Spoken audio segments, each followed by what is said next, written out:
My name is Claude Davis. You may know me from my website, askaprepper.com, or you may have seen my warnings in the media, but few of you know me personally. My story is emotionally heavy, with struggles and disappointments, but also with a faith in God and a strong will to survive that finally led me being here.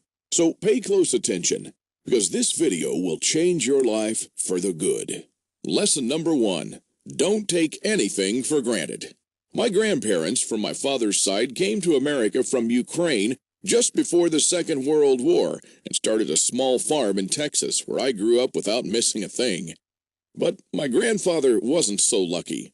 When he was only 12 and still in Ukraine, he survived one of the most horrific famines. Of the 100 families that lived on his street, only 20 survived. So what you're about to hear is a real recollection, as it was written in a personal journal just after the crisis by one of his neighbors.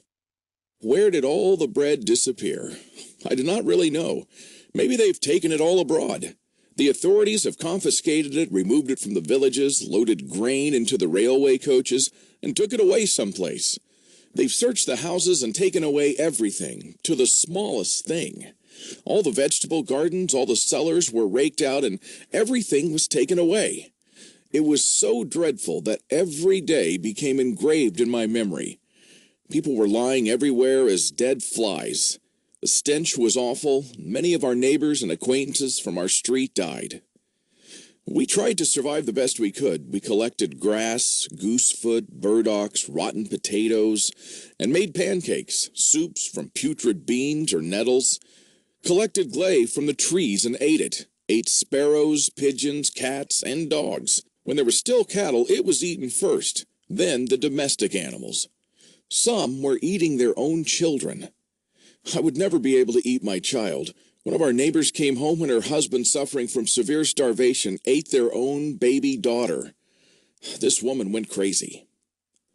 Another neighbor wrote a petition to the authorities, and here's just a paragraph from that. It said, "Please return the grain that you've confiscated from me. If you don't return it, I'll die. I'm 78 years old and I'm incapable of searching for food for myself." And of course, nobody cared. In a crisis, it's everyone for himself. Although in many cases, families did still remain families. But just after the winter, when there's absolutely nothing to eat, my grandfather, together with his mother, went to the nearest town where the government had established a soup kitchen. Unfortunately, the 25-mile journey was too much for his mother. After just 5 miles, she couldn't walk anymore. My grandfather noted in his journal, "Mother said, save yourself, run to town." I turned back twice. I could not bear to leave my mother, but she begged and cried, and I finally went for good. Now, I don't know about you guys. I'm a father myself, and when I read these things, I burst into tears. Now, please allow me to take a wild guess here, without getting mad at me. Your life's not perfect, but at least you have a computer or a mobile device to watch this video on. Your fridge is probably half full, and while you have your problems, starvation is not one of them. And even though your job or retirement could be more enjoyable, you probably have enough money to at least get by. And that's great. But make no mistake taking this for granted.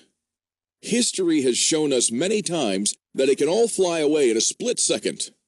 The biggest misstep that you can take now is to think that this can never happen in America or to you. All that my grandfather and our ancestors who came here and formed America lived through would be in vain without lesson number 2.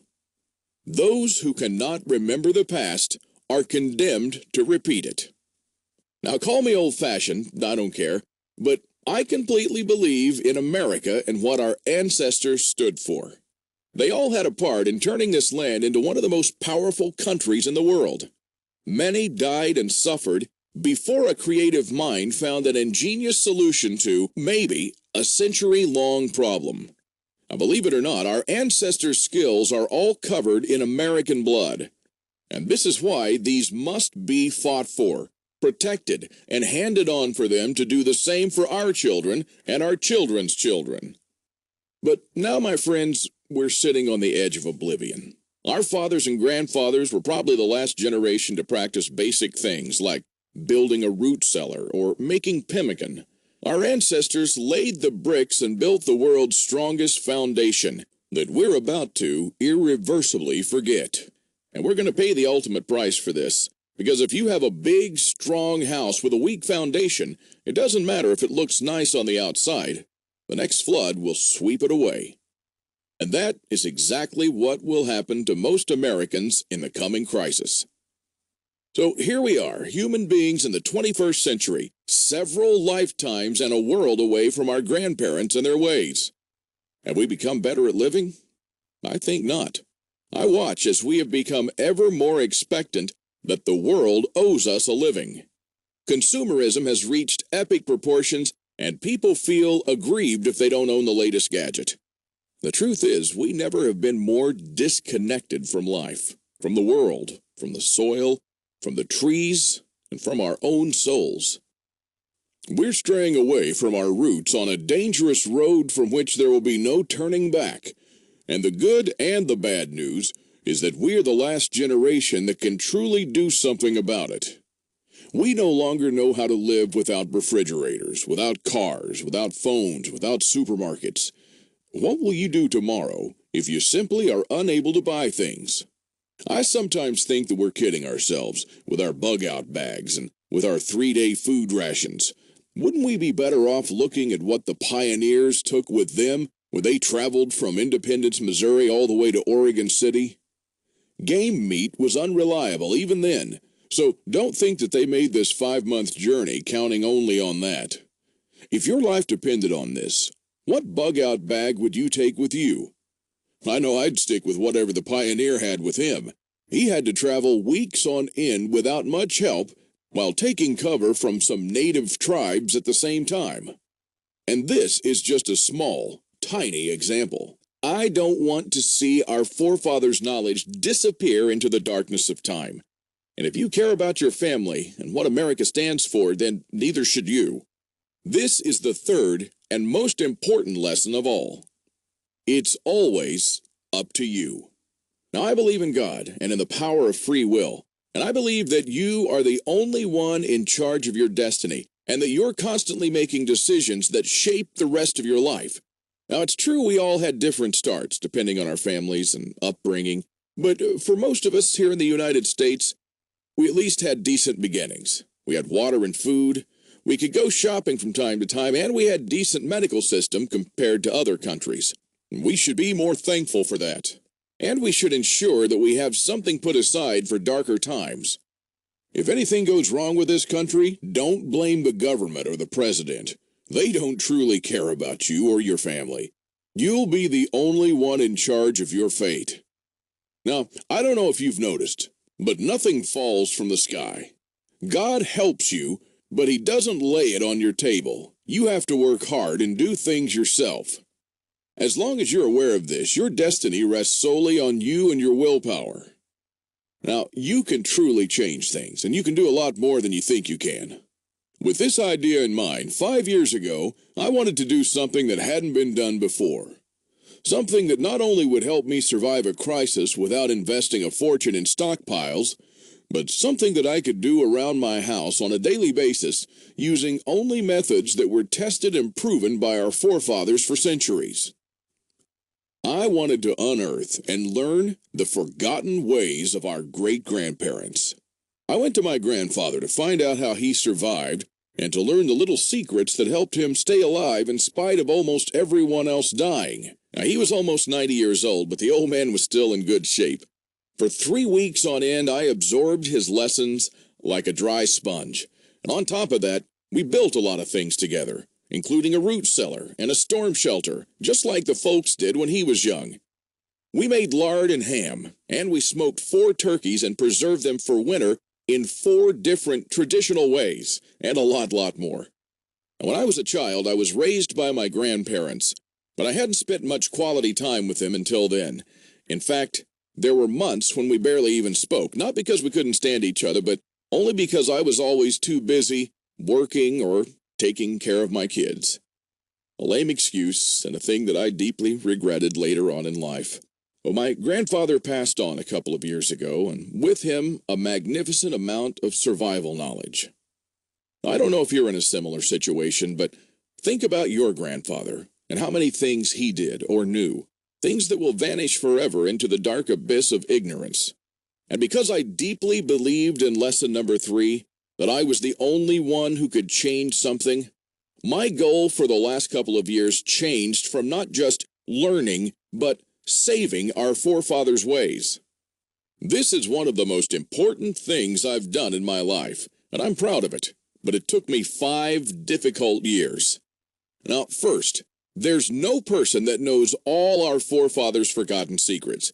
Let's just say there are still a handful of people that still practice a lost skill transmitted from generation to generation, even today. But not all the skills, of course. I had to get in touch with a lot of people.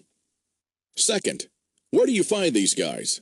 They are no mainstream survival experts. They don't have a website or a TV show, and some of them even live in remote areas with no internet or TV cable, earning a living like the pioneers did.